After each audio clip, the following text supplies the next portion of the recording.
Welcome, in front of me I have ASUS ZenFone 8 Flip, and today I will show you how you can take care of battery in this smartphone.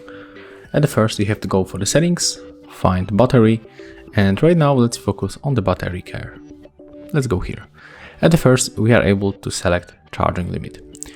When we set a lower charging limit, we will extend the battery lifespan. So if you don't need to get 100, just set it for 90 or 80. We can also turn off fast charging and go for steady, slow charging. We'll also protect our battery with this one, and here you can change rate limiter. The best when you go for the ultra steady.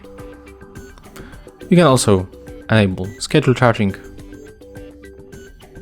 So here you get the description of this option. It's also very useful to set it up. Here you can pick the start and the end time, and you got also sleep well settings here.